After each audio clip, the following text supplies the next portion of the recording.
episode of Let's Talk Adults, the podcast where we bring you adult entertainment for the adults entertainment curious. My name is Glenn King. I've been an adult film producer / director / performer for nearly 20 years now. So I'm a good guy to help you figure out what's going on behind the scenes of the industry and figure out what it's like to be in the adult film industry. And normally we bring you adult performers, female performers usually, who can talk to us about their passions and their great days on set and their bad days on set. But today is a very special day because we're going to answer some questions. We've gotten so many great questions from people about the industry and, hey, could I get in the industry? Or what if I want to start making my own content? Or how could I make money out there? And whether that is somebody in California or somebody in Ohio or anywhere else, the answer is yes, absolutely. It's easier to get in the industry than it's ever been. So today we're going to talk a little bit about how to do that. And to do that, I had to go back and bring in a heavy hitter, somebody who has a brain that is much bigger than mine and can help me articulate and get this information across to you. And that, of course, is my co-host, the great Jim Williams. Well, you're very kind to say that. You have a good brain. Well, there at times it has its moments. I will say that. It's good to be back with you, partner. Been a while. It's good to have you. Yeah. I got to tell you, this is a topic, and you hit it right on the head. If we get one question, we get 100 questions, and it all pretty much has to do with people wanting to do what you do. Right. And it ain't easy, friends and neighbors, because if it were, then everybody would be doing it, and they're not. Right. And that's why Glenn is indeed the king. So, King, question for you.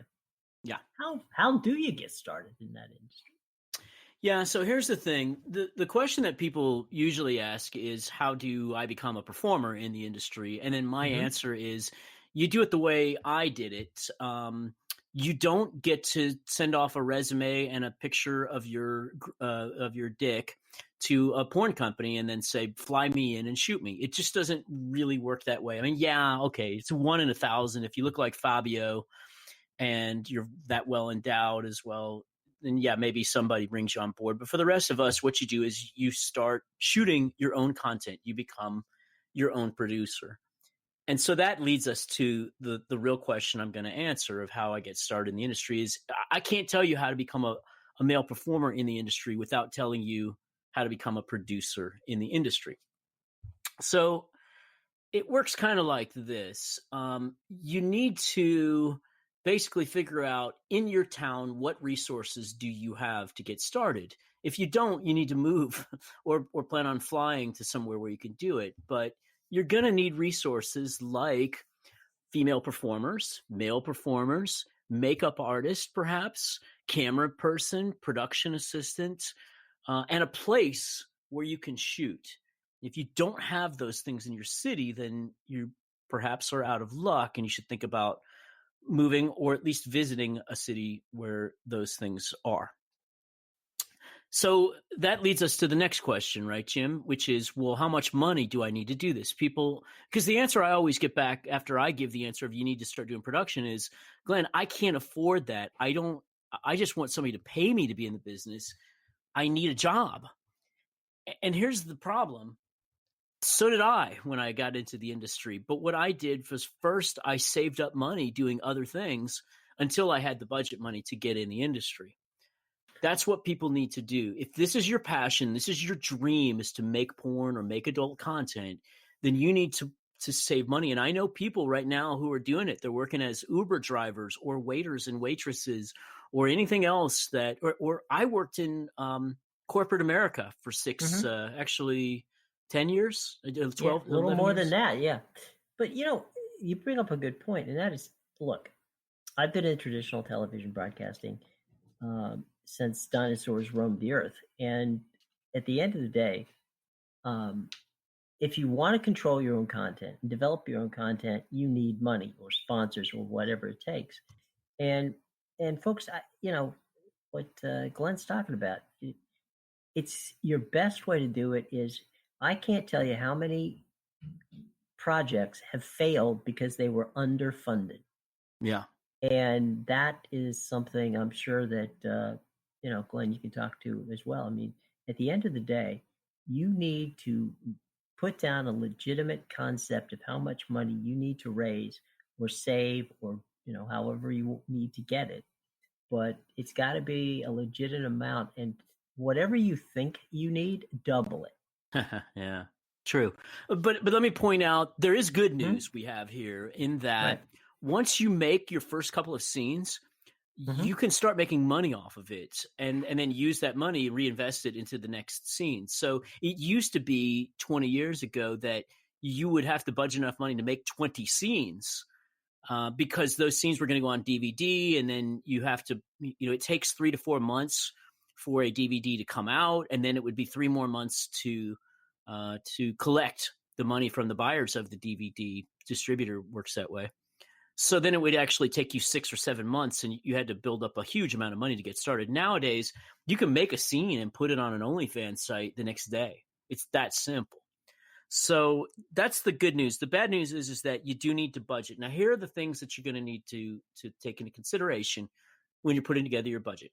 Number one, female talent. Hey, if you are a female talent, skip this. That's the great, that's the reason a lot of female talents are becoming directors. Right. If you're a female, or if you need to hire a female talent, the average rate is about $1,000 for a scene these days. If you want to look in the Daily Beast, Aurora Snow just wrote a great article. I was quoted in the article where she went over these rates. They can be as low as $800, maybe $700, or as high as $1,200, but average rate is $1,000 to hire a female talent. As a side note, if you decide, well, I'm just getting started, so I'm only gonna pay girls $500, and I know where to get them, that is something you could possibly do. But do keep in mind that when you're hiring talent at below their rates, when they feel like they're being underpaid, they're not necessarily going to take the attitude of that we're trying to make the best content in the world. The attitude would maybe more like, how much longer are we going to be here? I'm not getting paid much, so you need to get me in and out.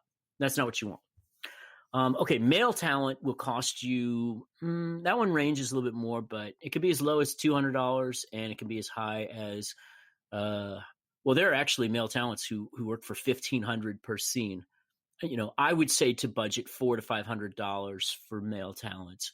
And again, I'm talking about boy-girl scenes here, not necessarily fetish scenes. You're also going to need a camera person. They also range from anywhere from $100 for a scene up to $500 for a scene. You can reasonably find male talent for a cameraman for a couple $100. You can reasonably find male talent for $200 to $300 as well. You're going to need a production assistant. I mean, you don't necessarily have to have one, but think about what goes wrong and what happens if you don't. So it's little things like, well, what happens if I'm the cameraman and my cords get tangled up behind me? What happens when we want to move the set around? Do I have somebody there that can help me move furniture? What happens when I need somebody to run to the store because we don't have memory cards? I left the memory cards home that day. That's why you want another person there. I strongly suggest that you hire a production assistant if you are a brand new male who has no experience in the industry and is planning on having a talent agent send out a girl to your house or hotel room to shoot a scene. We're going to talk about location next here, but please keep in mind that the female performer is going to be somewhat terrified at that point. They don't know who you are. There are many, many cases where it turns out that the producer turns out to be fake. So they're going to be concerned if they show up and all there is you and an iPhone or you and a camera and you just say, okay, perform oral sex on me. They're going to be a little bit suspicious of you and you're not going to get a good scene. So it's better if you have another person there, especially someone experienced in the industry, so that you can display some professionalism. Continuing along, just a couple more things here, Jim, on this question. Location. You do need to think about a location. So you can shoot in a hotel room. A lot of people do that. However, there's a downside to that. Las Vegas is a little easy because in this town, every hotel room is full of somebody that's doing something illegal. But in your town, it might be kind of a weird thing to have a bunch of people walking into a hotel room with some camera equipment, and the noise might be leaking through from your room to another room. And somebody may call security on you. And if you do get busted up in the middle of your shoot, think about the money you're going to lose that day, because you can't just tell the performer, oh, sorry, we got busted. You don't get paid. If you do that, nobody's going to shoot for you anymore. So you need to consider where you can shoot that's a safe location. Maybe it's your house. Maybe you're going to rent somebody else's facility. There are studios in many cities where you can shoot porn, especially in Las Vegas and in Los Angeles and in New York and in Florida. Okay, so that's the location. Oh, location costs. They can range. We charge $35 an hour for my studio. It's very reasonably priced. A lot of studios charge $65, $70, $100 an hour. And you can rent a house in a lot of cases for $500 a day. Let me ask you a question. You're in the technical aspect of it. Yeah. In my business, there are a number of different cameras. All of them do a number of different things, and they're very expensive, and they're hundreds of thousands of dollars. Okay. Right.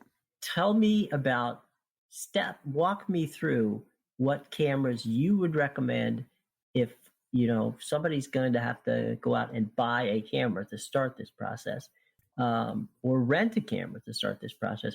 What would you recommend they do to start that aspect off? Well, this is a good news one. When I first got in the industry, you really had to spend, I would say, $3,000 on a camera. Nowadays, you don't. There's really no one camera that is the best for this. I use a 4K Panasonic camera. I've got several of them I got on from Amazon, but any camera that shoots 4K and has some autofocus capabilities and gives you some ability to adjust, like white balance. If your camera doesn't have a white balance function, then it's probably not going to be what you need. But if you can at least get a camera that has some basic capabilities and shoots at 1080p or 4K, then that's kind of all you need. But let me suggest that in addition to camera, you buy what they call a boom microphone. So essentially that is where you put a microphone on a pole, and then you put it kind of above or pointing towards your subjects. Why do you need this? Why is it so important? Because when you walk around with the camera and you're using the microphone that's on the camera, that means there's going to be more sound as you get closer to the subject and then less as you move away from it. So sound tends to sound kind of weird because you're not keeping the camera in one place. You will get much better sound if you get a boom microphone. And that's where your production assistant comes in, right? Because the production assistant can point the microphone in a direction where they can get the best optimal sound. Yeah, I mean, my production assistant, that is the way it used to be, that you literally paid a person to stand on set called a grip, who would have or boom operator who you would just have holding a stick, and he would position it. But I think it's easier these days to just get a pole and position it and make sure it's pointing towards your subjects. Now, do make sure it's pointing down and not up, because you tend to there's a lot of noise that goes on in the ceilings of most places. In a house, it's not that big of a deal. But if you're shooting in an office where they have these ceiling tiles, once you start getting into tiles, you'll find there are birds that you can hear and, things moving around up there, air conditioning vents and whatever. Right. So careful on that one. So a couple other things that you need to get. Makeup artist. Very, very few amateur independent producers use a makeup artist. I have always used a makeup artist, and if you go look out there, you can see a humongous difference. There are very few performers who know how to do their own theatrical makeup, and when you use a makeup artist that'll cost you about $100 to $200 a day, you'll find that you look a lot more professional and glamorous. Your performers do. One more thing I want to mention before we move on from the budget question, and that's on-set supplies. You do need to think about in advance all the things that you're going to need, because it's not just a couple of things. First off, you want to provide water to your talent. you would think that's obvious, but I start to talent all the time that say, well, they didn't have any water on set. At a minimum, water, douches, baby wipes. You need some Lysol because you're going to want to sanitize your set before you have people operate on it. You're going to want some hand sanitizer. That one is especially important if you think you might ever be visited by Occupational Safety and Health, OSHA, which hands out fines when they go to workplaces that they deem are not safe. I also like to put out cookies. Cookies are kind of a symbolic reward that everyone loves, puts everybody in a good mood. Put out a $3 plate of cookies. A veggie tray. I put out a veggie tray as well. And then, and energy drinks. You do not want to be 2 hours into your shoot and realize that your performers are just completely tired and out of gas. And the best way to do that is just have a couple of Red Bulls in the refrigerator next to set. And then lastly, and this is a rule that I use, and you all can decide whether you want to do it as well, but it should be a rule for everybody. If you're going to keep your talent on set for more than 5 hours, you should supply them with a meal. Otherwise, you're going to end up at the day with some very hungry people that just want to get out of there. I just have the Subway app on my phone, and before we start shooting, I ask everybody to place their Subway order, and then everybody gets to eat in between the photos and the videos. So that's kind of what you need to budget, Jim. Yeah. What about, I think there's a point there that you have that's very, very important. And this has been the situation, in productions I've been involved with for many, many years. And that is the importance of acting and being 100% professional, because you're only going to get one or two chances in this situation to make it. And the better content you make is usually the more professional content you make. So you need to treat people well. You need to, the little things that you just talked about, the cookies, the, fruit, just little things like that go a long way to showing you're professional, including the way you dress when you show up for these things. Absolutely. That is something I didn't think of, but I should have, in that so many people just, I hear for this from performers all the time, the independent performers, that they get these emails from the producer that just starts with, hey, yo, I want to book you. And you have to think of yourself as an employer, and you have to speak professionally to people. And by the way, the same thing goes on the other side. If you're a performer and you're applying for a job, don't just send an email that says, hi, I'd like to be hired, or you put me in your videos. It should be, hi, I'm so-and-so. I'm an independent performer. I have my measurements are like this. Here's my experience. And so here's why I'd like to work for you. Here's why I think it'd be good. Stuff like that. But yeah, you do want to come across as being professional, because your reputation as a producer will spread very fast. If you do the things that I've told you to do here in providing a professional set, the first independent performer that you hire, assuming that you have a pretty good day with her on set, she'll tell her friends, hey, I shot for so-and-so last week. He's great. You should contact him and tell him that you're interested in shooting for him. And then you'll be able to get more performers that way. Hey, Glenn, what about wardrobe? Do you supply wardrobe, or do you ask the person to bring their own? Traditionally, in our industry, performers bring their own wardrobe. And that kind of works well because, they need to be able to fit into the wardrobe. Now, depending on what kind of scene you shoot, though, if you're shooting teenage, teen babysitters number 7, well, it's right. Easy for a performer to just bring a pair of shorts and a tank top. Mm-hmm. If, like us, you're shooting like a femdom ass warship number 42, right, you're going to need your talent to wear fetish type clothing. So we at my studio have a very large wardrobe section with all kinds of costumes and fetish outfits. I go on Amazon from time to time and just see what kind of new latex fetish outfits that they have, and I order them. So my suggestion there is that every time that you buy some wardrobe for something specific you want to shoot, you need to keep that. Wash it after you're done and put it in a safe place. Build a little wardrobe rack for yourself so that you've got options. And I would say, by the way, that around 30% of the time, about a third of the time, the performer shows up with the wardrobe we ask her to bring, but it doesn't really fit what I wanted her to wear. And so I go to my own wardrobe. So about a third of the time I'm supplying the wardrobe for the talent. Go ahead, Jim. And I was just going to say, I'm sure you make suggestions with regard to, what to wear that day, or if you're talking to the talent, you say, hey, look, I've got, this is what the scene's going to be like. Please, here's some suggestions on what you might pull out of your closet to bring with you. Jim, you just made an incredibly great point.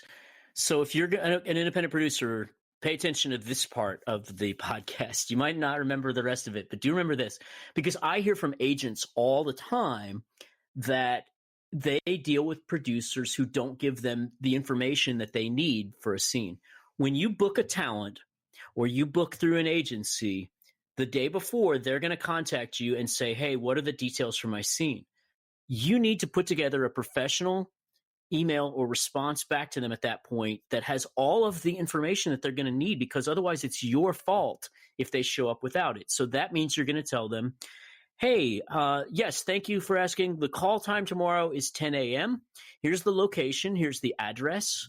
There's the makeup artist. You tell them there's either a makeup artist on set, or you say, come makeup ready. That means you expect the talent to have done her own makeup. You're going to say, here's the wardrobe. And when you say wardrobe, you say, here's the type of scene we're doing. It's a dungeon scene. So here's what we're asking you to bring, some fetish wear, latex, etc. And here's the male talent that you're going to be working with. Here's his name. And then here's a list of things that you're going to be doing in the scene. You're going to be doing ass worship, foot worship, face sitting, and we're going to finish off with, oral sex.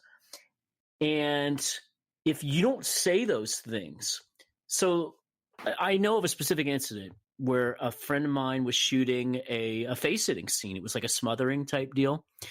When the talent gets there, they get to that part of the scene and she says, hey, my agent didn't tell me I was doing that. I don't want to do that. And he was dumbfounded and he said, how can that be? Anybody does face sitting. We're not asking for anything complicated here. So she goes and calls her agent, and then her agent says, well, you didn't ask for that in advance, and, we'd rather you not do it. And he was upset. But here's the problem. She may have had something going on that she wasn't, if it was a fetish scene and there was no sex in it and there was just face sitting, she may have felt that she could do the other things on the list, but had, some kind of problem going on down there that would prevent her from being able to do face sitting. You know what I mean? That's why you tell them in advance, so there are no surprises when they get there. A hygienic situation that physically she had no choice about. Possibly. Right. You never know. So I don't want to speculate here. But, no, just saying that it's so very important that you make this, you do this on an ongoing basis, that you have a call sheet for that day that gives the name of what you're going to do, what you need to do, who's going to be there, what time they have to be there, and what you expect of them. And you don't deviate from that.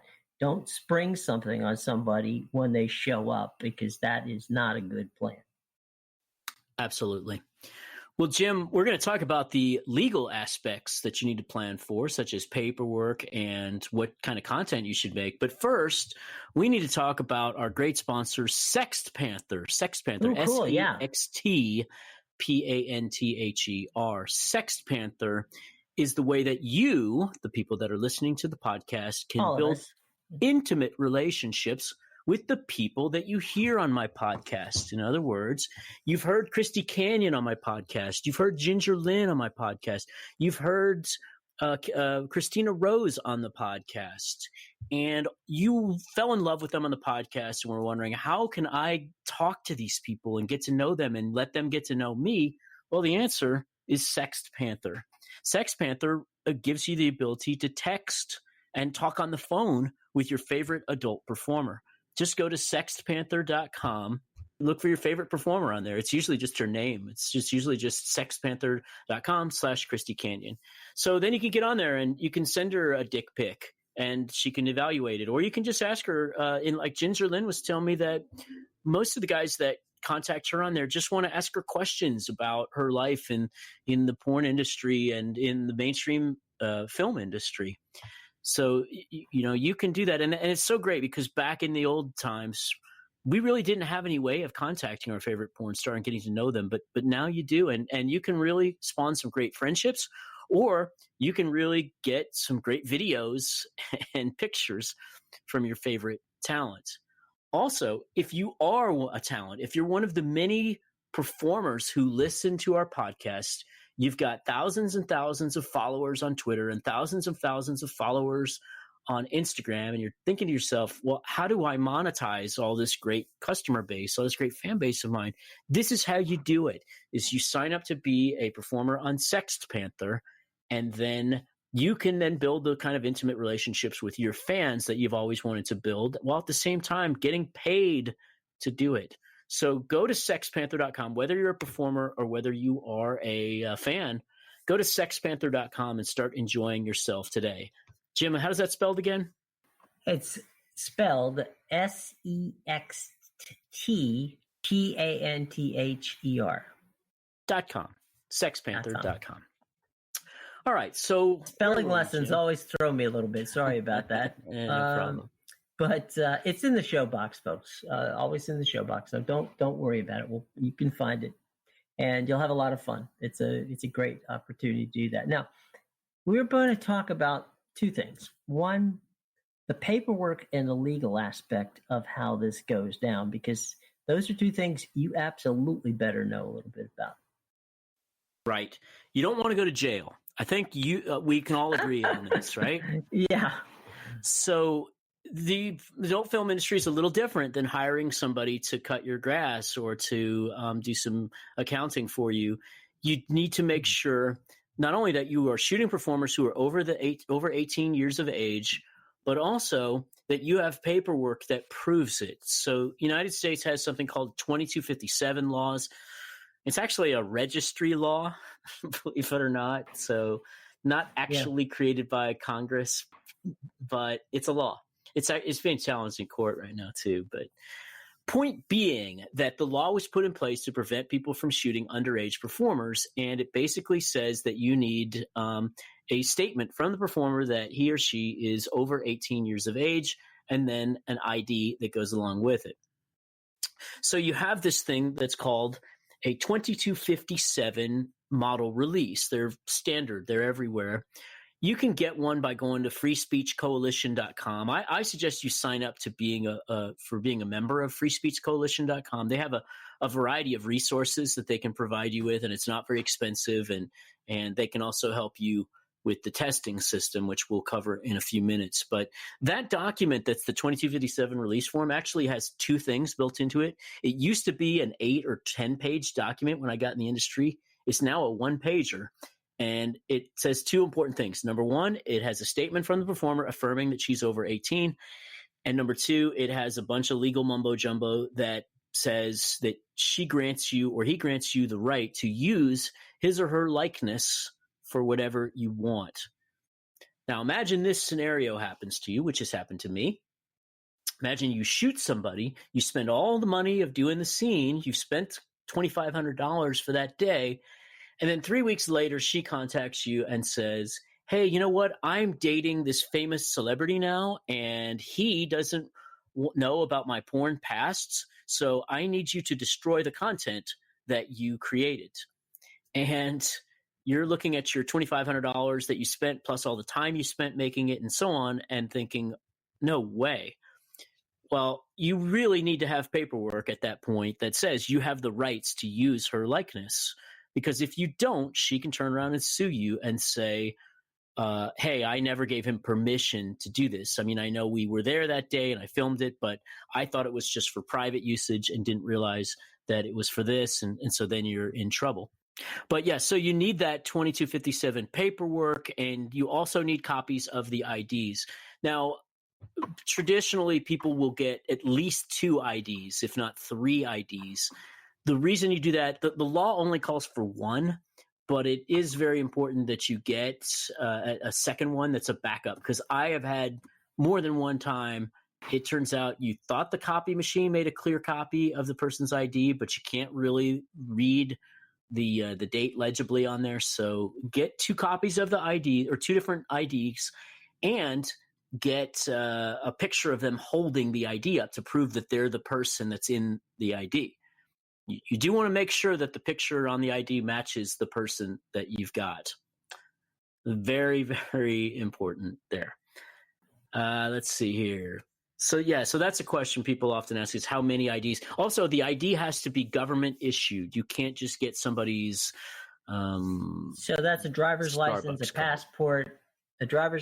passport, something along or state issued ID.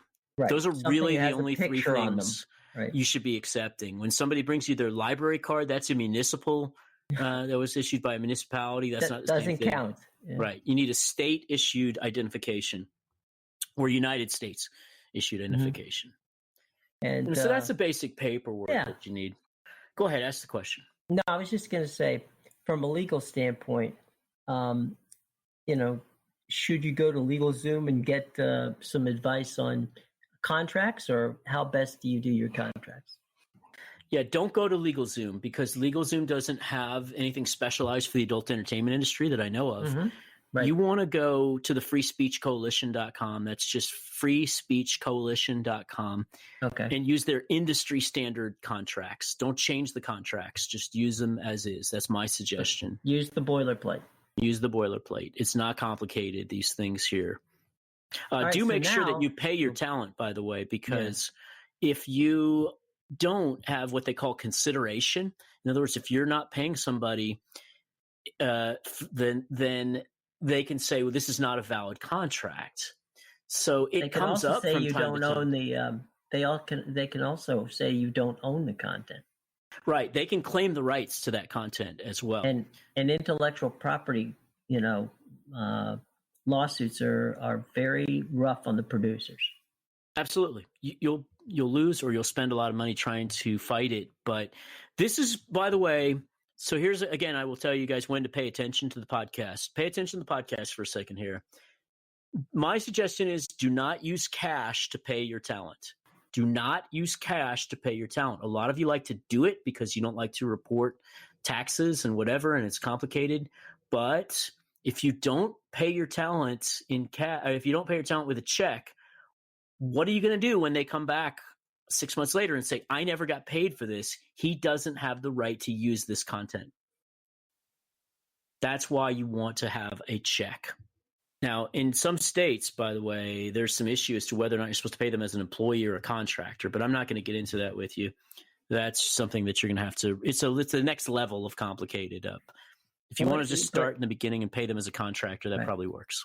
Let me ask you, with regard to once it's over, do you then ask for the talent to sign a receipt situation where you have paid them for their services? You get a copy of it, they get a copy of a receipt. Well, you don't need that if you paid them with a check, because you can always show that they cashed the check. What I do is I write on the check, though, what it's specifically for. So, I mean, you don't want to put something pornographic that can be the bank is going to look at, because banks actually hate porn people for the most part, and they will cancel accounts if they realize that one of their clients is a porn performer. But, like I'll put on their model. So, I'll pay them, say, $1,000, and then I'll say model plus $25 subsidy to help pay for test. Let me ask you, what happens if you have someone who has a stage name? You pay them on their real name or their corporation name. You don't pay them on their stage name. No, I understand, but what I'm saying, how does that show up on your contracts? Real name. Okay. Yeah. Just so they you know, cannot agree under their stage name. They're going to have to sign it with their real name. Thank you for bringing that up. Yeah, good question. I know that many times in a lot of the television work, the person has a stage name or a pseudonym or something that they prefer to go by. It could even be a nickname. But at the end of the day, and a lot of people, a lot of actually people who are in AFTRA or SAG, right? If there's two people with the same name in the same market, you have to change your name. Right. So, there's a lot of people going by a name that is basically, I'll give you an example. Famous example, Dan Patrick. We all know Dan. Dan is a sportscaster extraordinaire on the radio. Great sportscaster. Yeah. Dan's last name is Pugh, P-U-G-H. He adopted the name which is his first name and his middle name, Daniel Patrick Pugh. But you know him as Dan Patrick. So when he is paid by the folks at, all the different people that pay Dan, they pay him obviously as Dan, Dan Pugh, which is his real name. So that was my concern, was that, making sure you get the right names on these things. Otherwise, and I know myself, we won a case having to do with intellectual property. It cost us $40,000 to prove that we were right.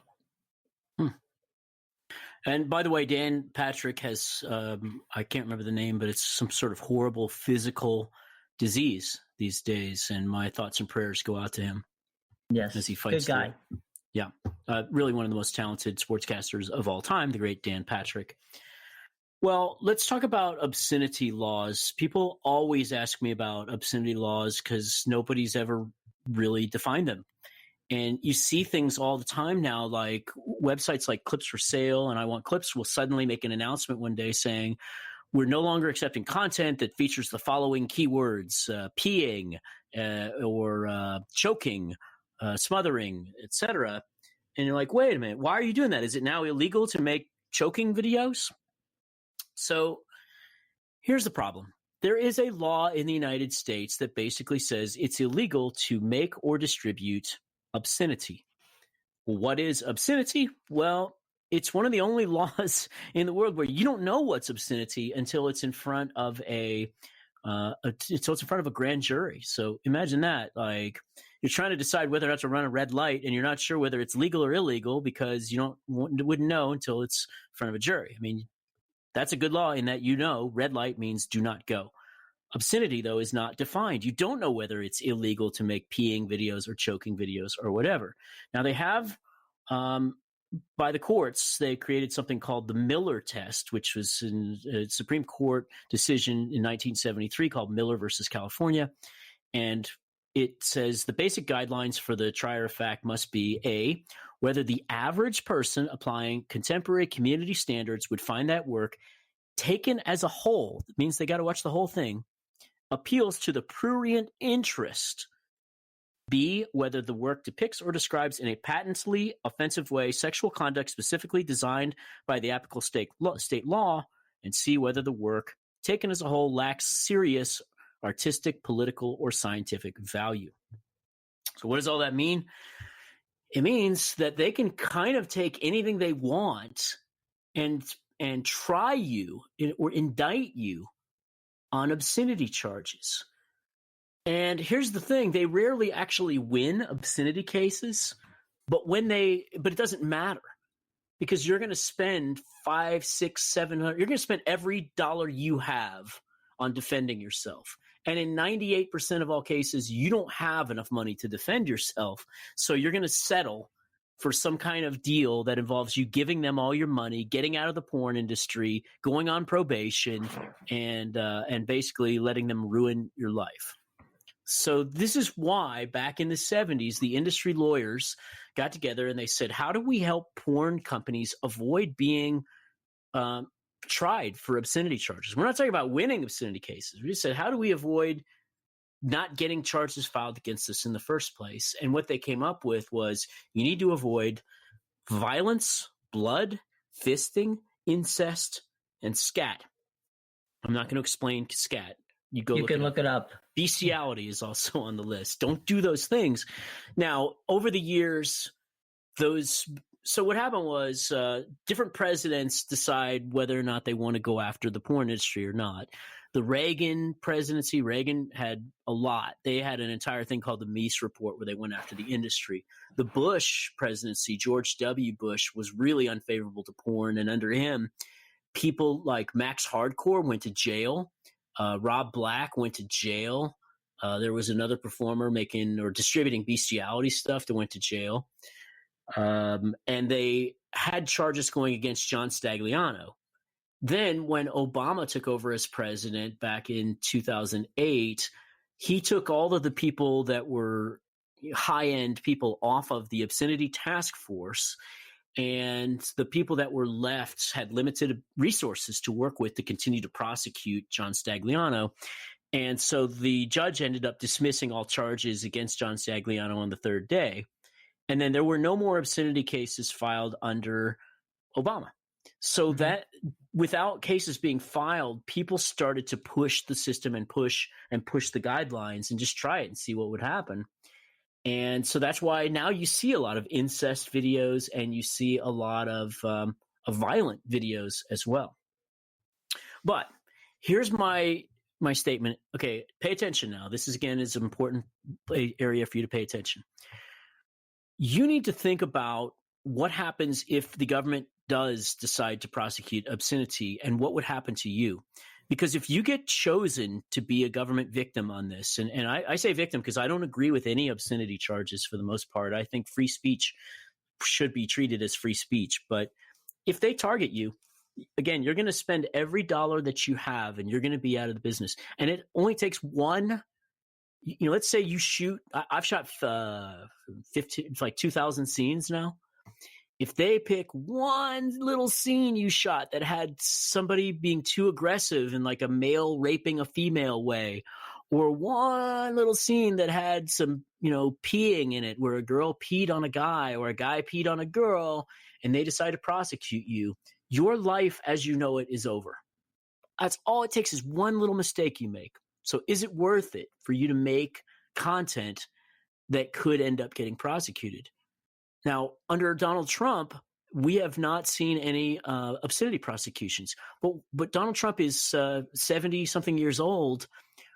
Not saying I want the president to pass away or anything like that. But if President Trump did pass away, Vice President Pence would take over.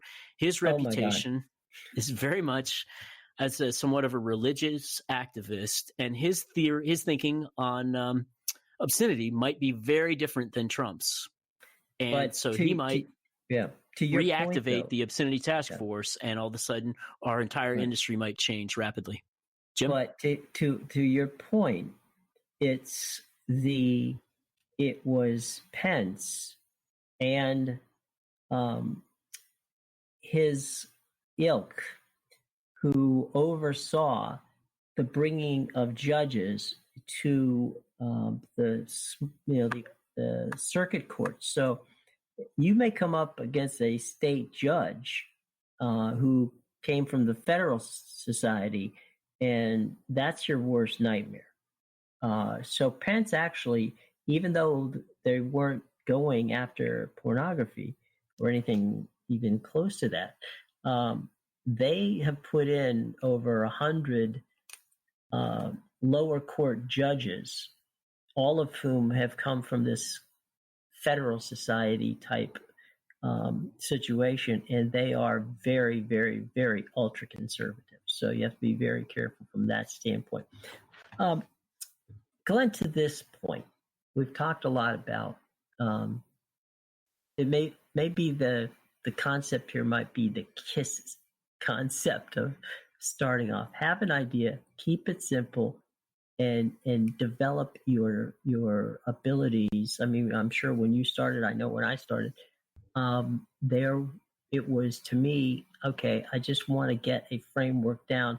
I'll be more creative as I get to understand what I'm doing. Is that a fair way of starting things off? I would completely agree. Absolutely. Keep it simple. Just, decide what you want to do. Don't try to conquer Rome in a day, but try to make great content without, overdoing it. I do think that's an issue. When I talk to a lot of young producers, people who are just getting started, they want to make features the first time out. Right. And that's not easy. It's really not. Even if you just came out of film school, it's a lot easier to just make a scene. I personally believe every scene should have a plot. I'm not a fan of what they call gonzo, where you kind of just have a guy and a girl and just say have sex, and then everybody kind of talks while they're doing it. I think you should come up with some kind of plot, because you have to come up with some way to make every bit of content unique, and that's one way to do it. But I also am a big fan of don't overcomplicate it. Right. Like one of the things I constantly bang Jimmy, my producer, director, guy that works for me, he's production assistant, et cetera, is that what he'll do, so at the end of every scene, they have a pop shot. That's where the guy ejaculates, right? Mm-hmm. Jimmy always wants to have the girl do about another 5 minutes of dialogue after that. So he'll yell at her, okay, now say, thank you very much for coming in today. You didn't pass the job interview, so go ahead and grab your clothes and head towards the doorbell. And I'll go, Jimmy, stop. just tell her to say you didn't get the job, and then we'll fade out on that. Right. People don't give a shit about watching porn movies after the pop shot for another 5 minutes. You want to keep it simple. They're not looking for the last the last great bit of dialogue toward the end of the show. They're not, although they do appreciate some good acting, as I just did in the movie Cuck Queen, my movie Cuck Queen that's coming out, where we really did make a feature. But speaking of Cuck Queen, Jim, you see, I was in all 4 scenes of Cuck Queen as the male performer. And I know that you and many other people wonder, how do I do it? A 50-year-old man that performs in these porn videos and never has any problems with wood or having erections. Any idea how I do it, Jim? I think I know. It starts with blue. Exactly. The great Blue Chew. I use Blue Chew. I am a customer of BlueChew.com. That's BlueChew.com. They are the people that came up with the world's first chewable erectile dysfunction pills. Chewable, so that it goes into your bloodstream a lot faster and works a lot faster than the other stuff. And by the way, when I say chewable erectile dysfunction pills, I mean chewable erectile dysfunction pills that actually have the exact same ingredients as those that are found in Cialis and Viagra. In other words, generics are now available. So you can get Blue Chew for yourself. In fact, you can get Blue Chew for yourself for free by using our promo code of ADULT, just ADULT at checkout, and they'll charge you $5 for shipping, give you your first order for free.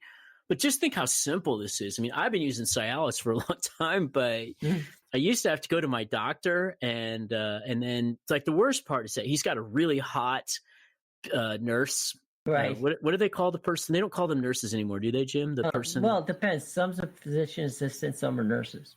So. Okay, well, physician's assistant. He's got a really hot physician's assistant, and then. So I don't get to talk to my doctor every time. I highly recommend. Well, I don't want to say his name on the air. Okay. So he's a great doctor, but I don't get to talk to him. So then I have to explain to her that, I need some Cialis. And then what's the problem? It's like, just shut up. Give me the Cialis. So you don't want to have to go through all that. And then I used to have to go over to the pharmacy and stand in line. And then they have to legally ask you, well, sir, do you have any questions about your Cialis that you want us to answer about how to use it? And, then the other people in line get to see you getting this, and then they can ask you questions like, oh, are you having problems with your dick, sir? So you don't have to do that if you go to BlueChew.com. No, you do get Blue Chew. Yeah, you do get a prescription at Blue Chew. I mean, you're getting prescription grade stuff from real doctors. But what you do is you go to their website. There's a little box there that says, please state your problem.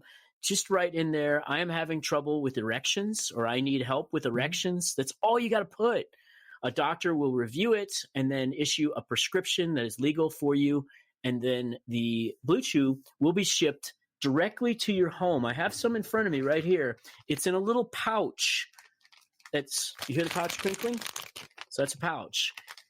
Very discreet pouch, very discreet each pill comes in its own little individual package and tastes like Pez. I'm pretty sure it's cherry flavored, but not entirely 100% sure, but it's delicious. So give that a try, and then you will be like me in that you'll perform well every time. And most importantly, you'll have the confidence as you go into your date or your production, or anywhere that you need an erection. Let's say maybe you need an erection going to the concert that you're going to go to tonight. I don't know why you would need erection for that, but a lot of people feel like they want to go to a club and have an erection. Maybe we'll just edit that out, Jim. I don't think that makes any sense. But whatever you need. I didn't know where you're going there, bud. I was just going to let you go. Thanks. I thought it was good when I started saying it, but then I realized this is just weird, so we won't say that. Whether you need an erection for a date that you're going on or whether you need an erection for performing in an adult video, the important thing is you need the confidence to know that you're going to have that erection. If you don't have the confidence, you can get into a self-killing, a self-fulfilling prophecy where you kill your own erection by thinking, oh, I'm not sure if I'm going to get an erection. But you take these pills and you will have the confidence knowing that you'll have an erection. So go to bluechew.com. That's BLUECHEW.com and use our checkout or our promo code ADULT at checkout. That'll get you a free, your first order for free. We'll have it all in the show box below so everybody will be able to follow along, which would be good. So by all means. Last thing here, as we start to wrap things up here, boss, let's talk about distribution of the content once you shoot it. Absolutely. So here's the great news. I'm telling you, this is what makes the industry, this is what has dramatically changed the industry, okay? When I first started in the industry, you had to have a distributor. That distributor would be responsible for taking the DVDs that you made and then shipping them to stores all over the country where people could walk into the store and look on the shelf and see your box cover and your DVD and get it. And I am very proud to say or happy to say that you no longer have to be in that situation because they held all the power back then. And also it took a lot of time for you to get paid back then. And well, I would never suggest that any of my distributors ever skimmed on me, but I have heard stories in the industry that there's really no way to tell if your distributor was actually paying you what they owed you. And when they told you, well, we sold 1,000 DVDs, was it really 2,000 DVDs? Who knew? But now you can distribute online yourself. You can set up a website where basically people pay to see your content and where you know every time somebody buys it. There are websites like Clips for Sale, I Want Clips, and Many Vids. I use all three of those, where you make a clip, you upload it, put a description and a couple of pictures, and people can start buying it 10 minutes later, 5 minutes later. There are websites like OnlyFans where you can go and just set up a little membership subscription. You don't have OnlyFans.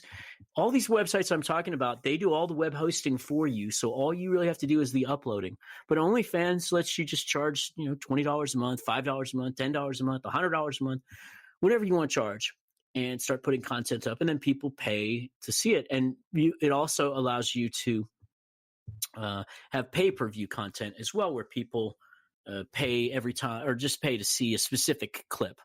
Pay-per-view is not the right word, but pay content that you put where people pay by the clip instead of paying for a monthly membership. Yeah, pay by the download. Pay by the download, I guess. Yeah, something like that. So there's OnlyFans. There are all the clip sites. There are sites like AVN and Hot Movies. Now that one is where people pay by the minute for your content or they pay by the download. So lots of places that you can start selling your content and then have it, within a day or so, start making money on it and get paid in a check within 15 days or 30 days at the max. One last thing. Any tips on social media? How to use it, what to use, what not to use, how to do it? What you're really getting into at that point there is how do I advertise my content? And there are two ways to do it these days. Again, boy, the industry is so, on one hand, there was more money in the industry back then, but it's so easy, much easier these days in that when I first got in the industry, you had to do all kinds of affiliate programs to get people to market your content for you. And you had to sit there and writing all these checks to all these different affiliates who arguably weren't doing anything really to make the money for you. Right. But now you simply advertise your content on social media. Well, actually, there's two places I like to advertise my content. The other is the tube sites. But you can establish Twitter is probably the best way to do it these days. You set up a Twitter account and you start putting up pictures of your content and attract followers, and you're going to try to get people who are into the kind of content that you do. So it's really important that you decide in advance, what are you going to specialize in? Don't just wing it. like if you're going after foot worship people, for example, then you need to make sure your content has a lot of foot worship in it, obviously. But when you're trying to gather up people to be fans of your content, you need to make sure you use the hashtag foot worship every time you post a picture so that people who are searching on the word foot worship see it. So make sure I've seen this all the time. People will put up a tweet saying new scene out and with a trailer running for the scene, but they don't tell people new scene with foot worship in it. So then people don't actually find and see the content and see the tweet that they put up. Right. So very important that you hashtag and that you use keywords to identify your content. See, now this is the part where I apologize to the Asian models or the African Americans or whoever who don't want to be put into a box. I get it. You know, if you're an Asian performer, you don't want to think if people to only think that you can only do movies called Asian Goddesses #7. But as the producer, it's so incredibly important for you to categorize your content because there are people out there looking for it. You need to tell people if you shoot a new scene with the crypto queen, Brenna Sparks, who's coming up on another episode of this podcast very soon, you're going to want to put on there teenage or, dark hair or big boobs. You're going to want to put Asian. You're going to want to put on there pretty feet. You know what I mean? You have to let people know what kind of content that you've got. Right. Brunette, and you definitely redhead. Want to let people know that she's Asian because she's Asian and there are lots of fans of Asian performers. People are attracted to Asian women. So, there are people that like redheads, blondes, etc. And there are people that like Asians and African Americans, and you just want to let them know what you've shot. So you use Twitter for that. And I also use tube sites. And, tube sites have a bad reputation for a good reason. They got to where they are by stealing our content and giving it away for free. However, this is where people go to find porn these days, is Pornhub and Xhamster and Xvideos. And if you don't put your content on there, you're not getting in front of the people that potentially could buy it. So I put up trailers and, truncated, shortened versions of my content for free on the tube sites. And that is probably where I get the majority of my traffic is from those sites. So manage your social media and think about where you want to go to advertise. So just looking through a couple of other questions that I want to try to give some quick answers to people for. Number one, where do I find talent? So if you're shooting content in Los Angeles, California, it's relatively easy to find talent because there are a bunch of talent agencies that you can find that have performers for you. So for that, you just need to Google talent agencies, adult talent agencies, and then you can start booking talent through the talent agencies. Talent agencies are wonderful to deal with. A lot of people don't like to use them, but let me explain real quickly that the talent agency is responsible for running the performer's calendar. So they're going to tell her, hey, you have a scene next Tuesday and it's at 10 a.m. And they're going to make sure she remembers it. And they're going to make sure she knows her wardrobe. And they're going to make sure she knows what to bring to set and so on. And if she has any questions about rates, they're going to help her understand what she should be paid and what she should be doing on set that day. So agencies are very good to use, especially for new companies. Very easy to book talent that way. There was one other question I wanted to answer real quickly here. Testing system. Jim, there was one other thing that people asked me about, and this is really important, and that's the testing system. So we are one of the most unique workplace environments in the world in that we are actually putting people together in our workplace who will exchange bodily fluids. And they might get a disease as a result. And it's up to us as producers to do our very best to help them avoid getting a disease on set. And that's why we have a system in place in our industry that says that every performers get tested within 14 days of their scene. Doctors have studied this and studied our industry and scientifically figured out that this is what the optimal number of days is 14 days. You can't just go to any doctor for this. Your performer needs to go to a doctor to a clinic that is specifically certified by the industry to do the correct panel of tests.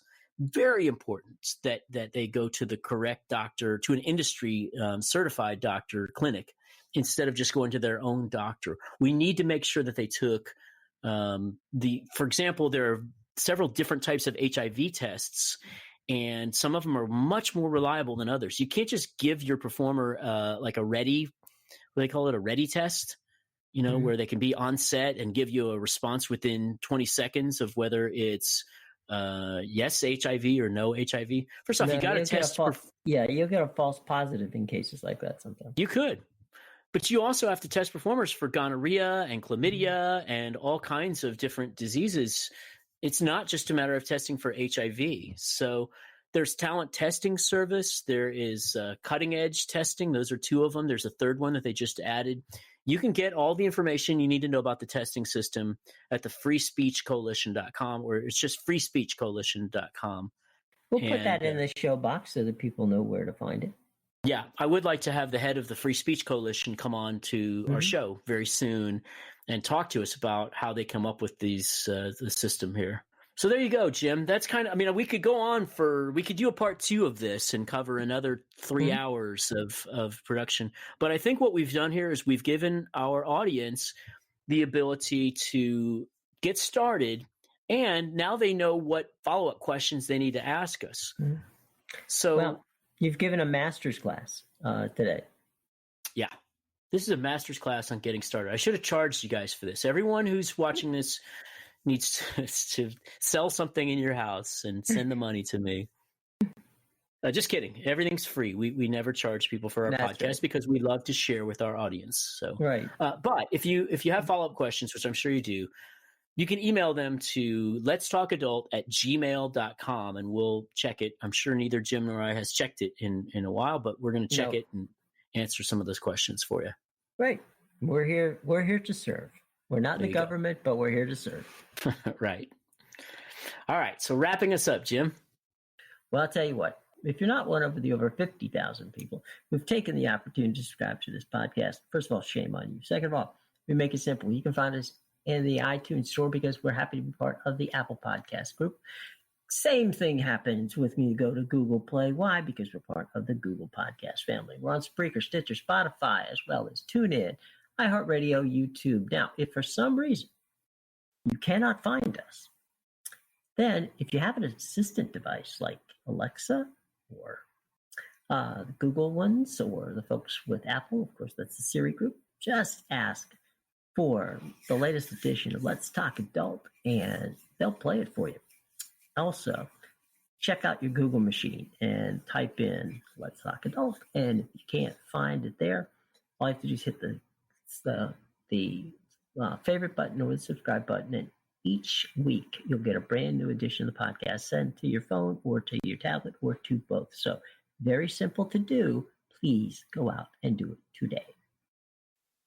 Okay, Mr. G. Hey, don't forget, subscribe to the podcast and rate and review the podcast. Don't even listen to the podcast. Just do those other things. Rate us and review us. Subscribe. Push up those iTunes numbers. Exactly. That's what I want. There you go. All right. So any final thoughts, my friend? So my final thoughts are that everyone can get into the porn industry these days. Don't feel like just because you are outside of California or outside of Florida that you can't be in the industry. You can. Everybody can do it. You just need the creative mind, and then you need the enthusiasm and the can-do-it-ism to get out there and make your own stuff. So do it. Get out there. Have fun. Make some great content. Put it up, and then send us a tweet or an email or something saying, hey, I decided to make content after listening to your podcast, and here it is. What do you think?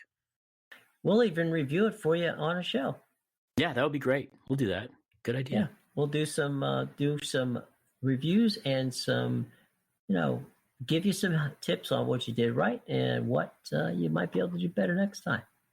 There you go. All righty. Thank you so much for listening to the great podcast. And again, I'm Glenn Kings, and that's Jim Williams. Tune in next time.